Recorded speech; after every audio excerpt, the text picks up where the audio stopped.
Okay guys, welcome back to my channel. Welcome back to the Filament Files.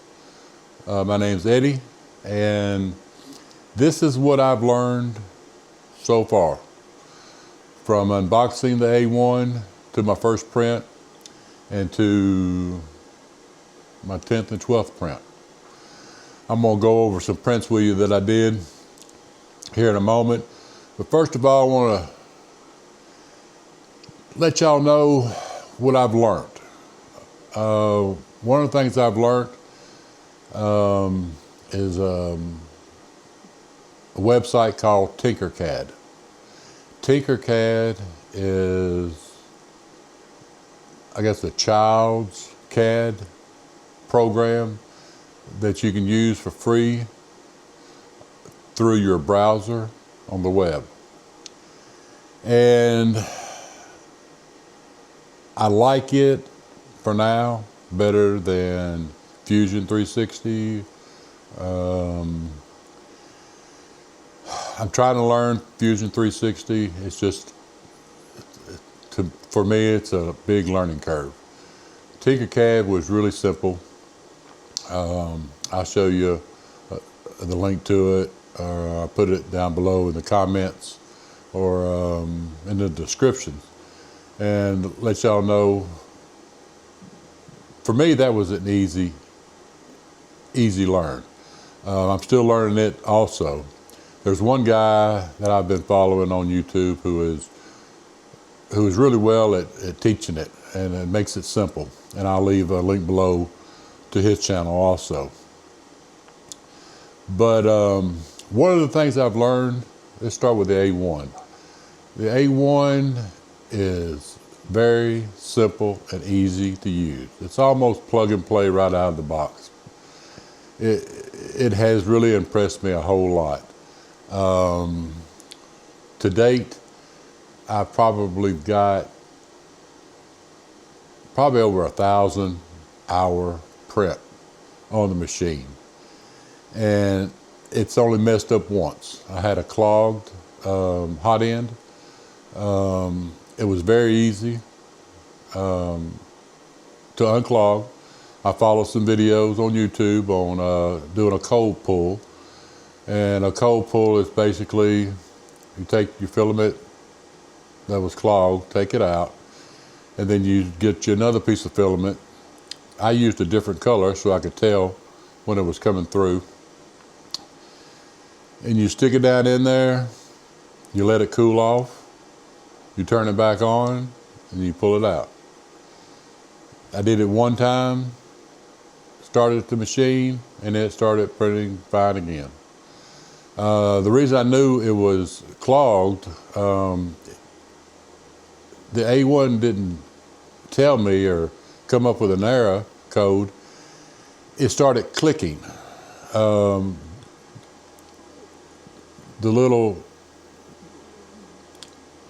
filament extruder that pulls the filament through, you can see it on the front, it turns back and forth. It started clicking, click, click, you know, and I didn't know what it was at first. I thought my machine was broke. So I started looking at it really closer, and every time it got to a certain point, it would just click, like it could not push the filament through. So anyway, I stopped it, did the cold pull, everything worked out fine. It took me about 5 minutes. Bed adhesion. What I've learned about bed adhesion. I'm using the bed that came with it. I actually purchased 2 of them. I purchased one of them about a week later, the second one about a week later. The reason being, when you let your print cool, it comes off the plate a whole lot easier. You don't have to worry about breaking something if you've got a fragile piece or anything like that. If you set it over to the side and just let it cool, it'll almost just pull right off. So that's why I bought the second plate. It's so I can let one cool and keep printing with the other one. So that's another thing I learned. Y'all might want to think about getting a second plate right off the bat so you can switch them out and keep printing. But the bed adhesion, I have not cleaned them once yet with soap or alcohol or anything else. I printed me out a microfiber holder and I wipe it once every time I get through with a print. And that's all I've done. I haven't cleaned it yet. So it has worked out really well. I have had no adhesion problems. Everything's been sticking fine to the bed. No warping, no pull-ups. It's working great for me. I'm very impressed. A lot of the videos that I've watched talked about bed adhesion and using glue and using that. Now I'm only using PLA and PLA Plus and PLA Matte. So I haven't gone into any other filaments yet. So time will tell. But right now the bed adhesion is working great for me as is. Like I said, I've got probably over 1,000 hours on the machine already. I've done a lot of major prints, and we'll talk about those on upcoming video. But what I wanted to do now is go over some prints that I've done. And let me take you over here and show you these prints. All right, these are just a few of the prints that I've made.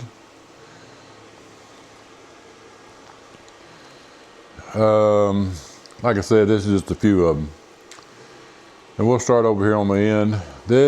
I bought this cereal box online. It was recommended by another YouTuber to hold your filament, to keep them dry. I printed the base for it to go in and for the hydrometer to attach to it. I also printed these decadent holders that keeps the filament dry. It goes right into the inside of the filament spool. But these printed out really well. I'm really impressed with how they printed out. They look like something you would buy off the shelf. This is the under cabinet, aluminum foil, parchment paper, whatever that holds it underneath the cabinet.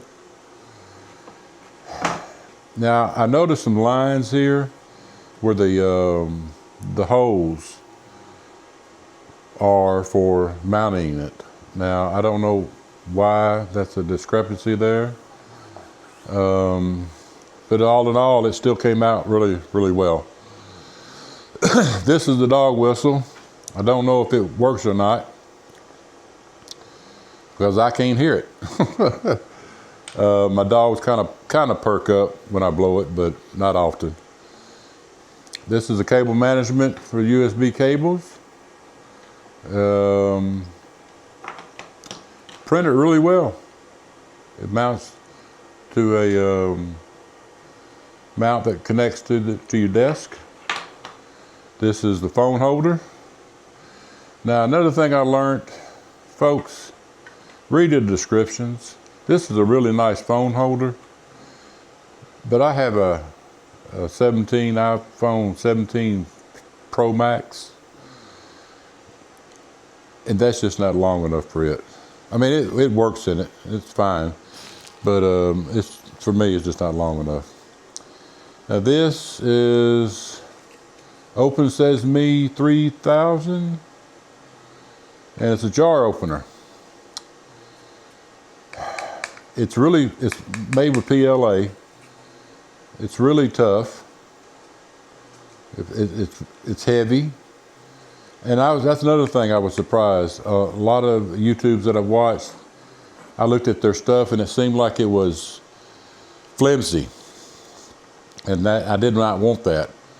So on all the stuff that I have been printing, I've actually gone from 2 walls to 3 walls. And you can select that in the Bambu Studio in the slicer. So just to make it a little more rigid. And there's my Benchy. Now, I'm gonna zoom in on this and see if it focuses. Just see how well it looks. I don't know how well the lighting is. I need more lighting in here. But to me, at first look, without my glasses, everything looks really, really well.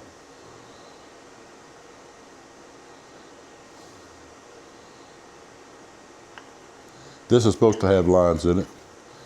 It's just the way it's made. And this is my 10mm socket pen and pencil holder. Now this is about twice as big as the file. I scaled it up in Bambu Studio and just scaled it up because I wanted a large one. Now what I had to do, since I made it large, my pens would just fall inside because it's awful deep. So in Bambu Studio, I just made this tube. Took some measurements on the inside, made this tube, very simple to do. And in Bambu Studio, it would probably be even easier to do in Tinkercad. But I just slipped that in there. And it sits down in there, folks. That way my pens don't fall through. So all in all, like I said, this is just a handful of things I've printed.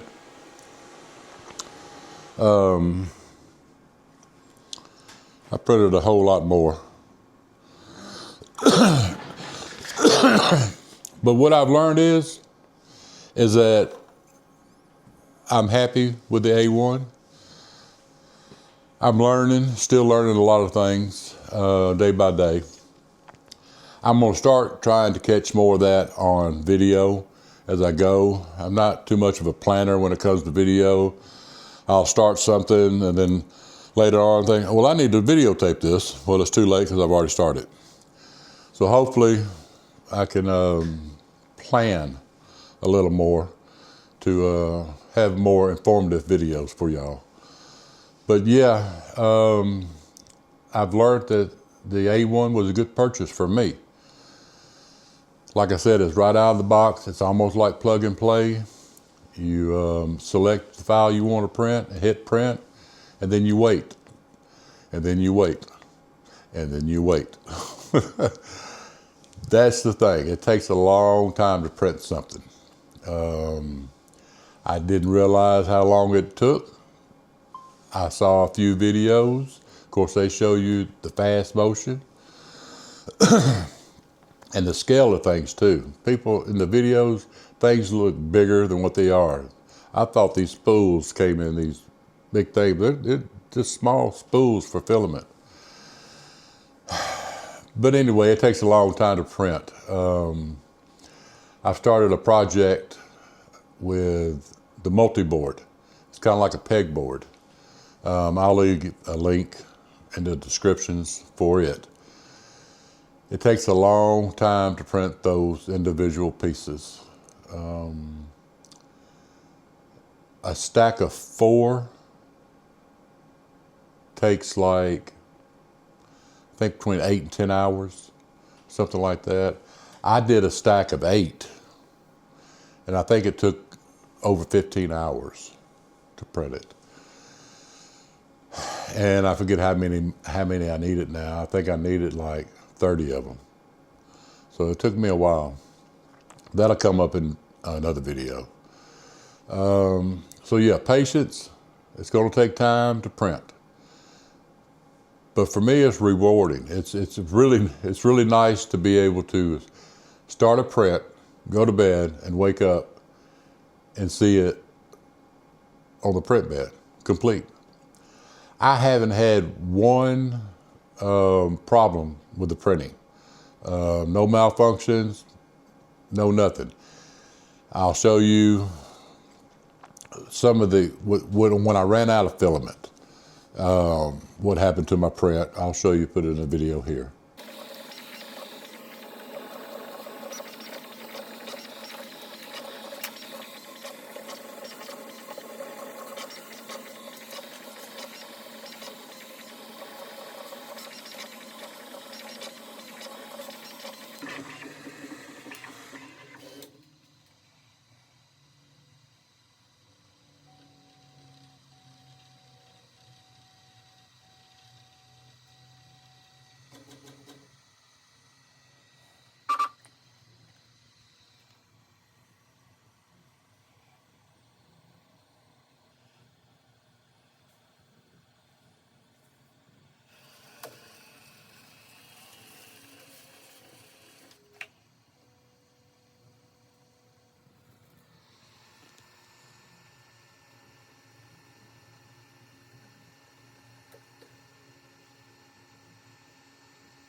All right, I'm gonna go over this.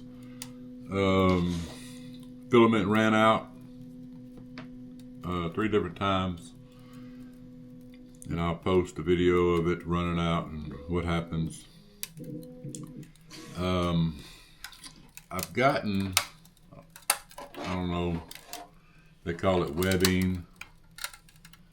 I don't know if you can see that or not.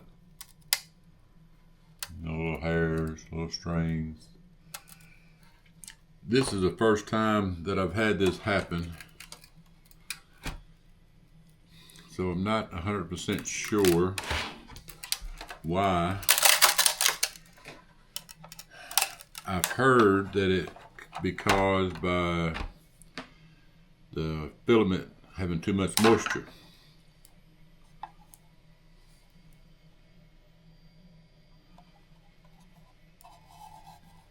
But I'm not 100% sure. It could have something to do with the settings that I got this print from Maker World, and it could have something to do with the settings. I know it popped up saying something about changing the values of the filament, and I don't remember if I accepted it or not accepted it. And also, I don't know if you can see these little dots. I know the lighting's not that good. I set the seams to random, and from what I have seen on other YouTube channels, that's what you get, is the speckled. But this is the first big area print that I've done, because all of my prints I've used random seams. And the reason I've done random seams is because a lot of people comments that the random seams give you more strength. So that's what I've been doing. I may have to change it on large flat prints, because I'm not liking that at all.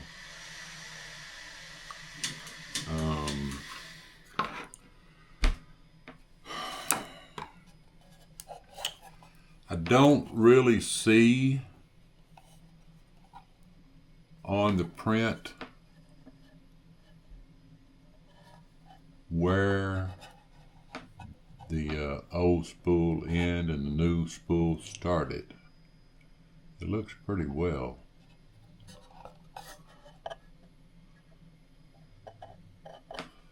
So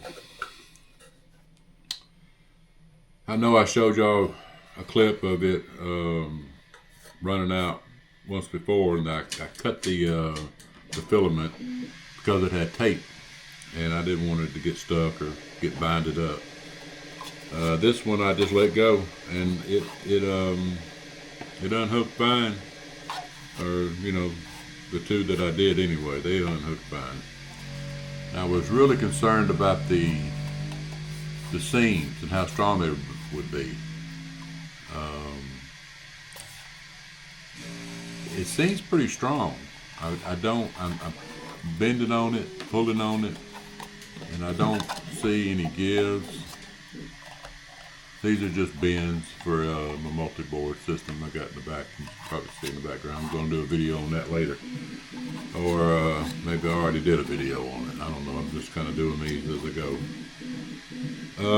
But I am impressed with the switching of the filaments and it continuing. These are all the same type of filament, Sunlu 2.0 tough filament. So they were all the same. I am wondering and curious if I changed out to a totally different. And I was going to keep the colors right, but all I had was the Bambu Lab PLA Basic. And it has that RFID tag on it that tells the printer what is loaded in the AMS. So I didn't know if it was going to let me continue or not doing it that way, so I just put in the Sunlu and continued like it was the same filament, which it was just different colors. So, worked out pretty good. Thought I'd give y'all a look at what I was seeing. I love that bottom. I wish that bottom could be on everything. But so just want to give y'all my take on it as a newbie. Don't know what I'm doing, but I'm learning as I go. And if y'all stick around, maybe y'all can teach me a thing or two, and I can teach y'all a thing or two. That's the really only thing that I was concerned with. I think it had something to do with my settings, because it didn't do it subsequently afterwards when it ran out again and I changed filaments. Everything came out fine. None of the fuzz, none of the cotton candy looking strings and such. But yeah, those are the things that I've learned so far. I'm still learning the Tinkercad. I'm still trying to learn Auto Fusion. Because there's going to come a time that you're going to want to print something that you cannot find a file for. And that's another thing I've learned. Maker World is where I'm getting most of my prints. Now there are other places called Printables and Thingiverse and such like other sites like that. I really like Maker World because it tells you when you click on a print, it's got a listing of which machines that print profile will work for.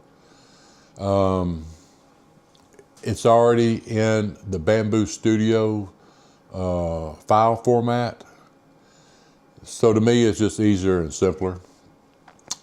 Now, downloading an STL from Printables or Thingiverse is very easy too. You can just download it. You can open it up in Bambu Studio, and then when you save it, it will save it as a Bambu Studio file. It's not that really big of a deal. For me, it's just easier. I'm over there on Maker World. I've opened up an account, and it's just easier for me. So that's what I like.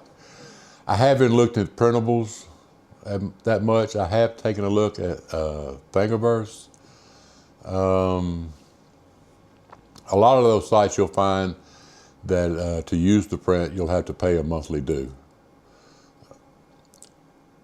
So far, the items that I've downloaded from Maker World, I haven't had to pay for.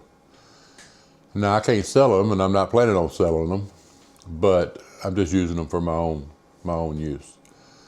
So I would highly suggest looking into Maker World, making your account, and looking for things that you would like to print, even before you get your A1, like I did. I already had a list of stuff in my collections to be printed.